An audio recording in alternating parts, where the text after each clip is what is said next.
not putting that on? Yeah. I just hope I'm here tomorrow. I don't know. I'm not asking. Block drugged me through Twitter the other day. All right, everyone, we are Question now back there? joined by today's winner of the Focused Health 250 at Circuit of the Americas, Kyle Larson, driver of the number 17 Chevrolet for Hendrick Motorsports. We will open it right up to questions. If you have a question, raise your hand, and we'll get a mic to you. We'll start with Rob and then go to Steven. Rob Tiongson from thepodiumfinish.net. Kyle, congratulations on your victory and bringing back the number 17 car back to victory lane. I've got to ask what the significance is for you to do that, given the 40th anniversary for the team. Yeah, obviously it means a lot just to race that car with that number. And, for whatever reason, the 3 years, or I feel like we've ran it between the 4 drivers, we just haven't been able to get into victory lane. So it was definitely special to win a race in that fashion, with kind of having everything work out for us there. Kind of not working out for us before that, caution with whatever 5 or so laps left, and then I had the flat spot and pitted, and did not think that I would be getting to this point right here. So no, really cool, and got to talk to Rick and Linda there before pulling in victory lane, and you could just hear how proud they were to see that car in victory lane. So it just means a lot, and like you mentioned, this is the 40th season, 40th anniversary season for Hendrick Motorsports. So maybe it was all that heartbreak that we've all lived through the last few years with this car. It was just meant to be, this season. So hopefully, when William, Alex, and Chase can get in it, or when I'm in it again later in the year, we can keep winning in it. So it's always fun. It's a fun group of guys. It's fun to get to work with Greg Ives. He's got a big sense of humor and keeps things light. So I always enjoy getting to run this car. Craziest win? Oh, Trophy Cup 2013 comes to mind, but you guys have to look that up. So, but no, it was crazy because, I restarted 20th or so at the restart or 2 restarts before the end, and knew I was going to need a caution. So I was just trying to pick my way through cleanly. I didn't want to get damage, just so if we did get a caution, I could hopefully line up around where we did, and it all just kind of worked out, and just knew I had an advantage on tires, so to try to be methodical and patient, kind of getting through the field, but also not let those guys get too far away, so it just worked out. We'll go to Steven, Bob, and then Zach. Steven Stump, Fronters.com.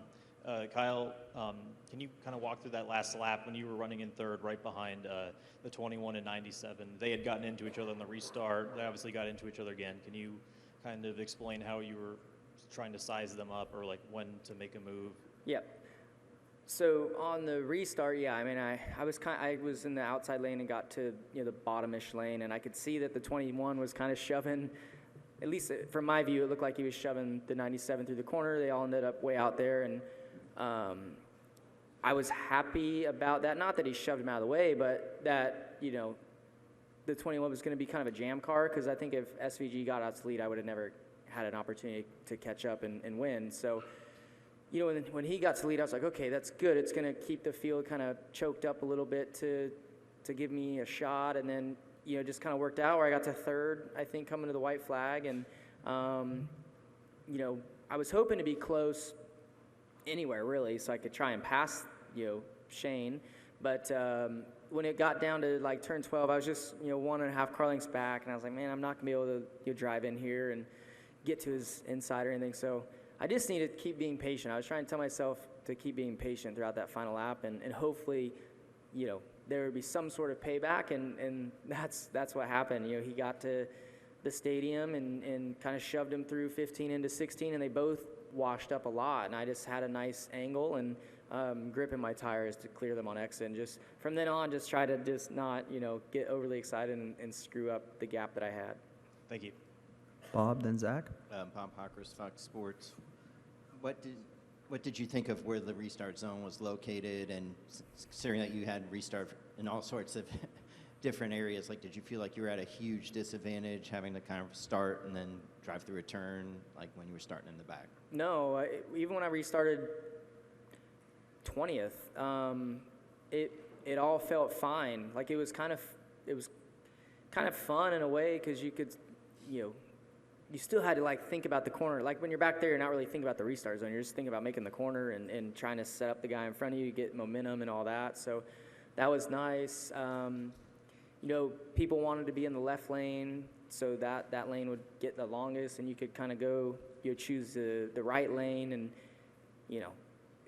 like for the last restart, I restarted 10th, but I was 9th, and was able to get clear down the front stretch by the time we exited the restart zone. So, that was a gamble, to take the right lane, but if you can work your angles right, through turn 20, you could make it work. So I liked it. I liked it where it was at. I felt like it spread it out just a little bit, but you also still had the dive bombs and all that too. So I'm not sure how it looked from TV, but I thought it was in a good spot there. And then in cup practice and qualifying, there was a lot of dirt there in turn 8, but maybe it didn't seem like there was as much in the Xfinity race. So I'm curious, is there something about the cup car that makes it better when you run through there, or do the Xfinity guys just not? Can you kind of explain why it's different? Yeah, I don't know. It was still super dirty there for sure. It had more grip for whatever reason today than it did yesterday in Xfinity practice. But I think the like where we run our right sides off has gotten so deep that, now it's kind of, it can mess your balance up through there. So I think now people might shade more to just trying to be on the paint, but underneath the rumble strip. So I don't know. I just wish they would put something there, a turtle, a cone, like it's not a cone, but like something that's you can't hit it or you can't go over it without, losing time. I think it gets way too dirty through there. It looks dumb that we're cutting the track and all that. So, I wish we could just put something, right at the apex, just below the rumble strips, and it would fix everything over there. Don't refill it. Yeah, just let it keep getting deeper, I guess. If they're not going to do anything, don't refill it.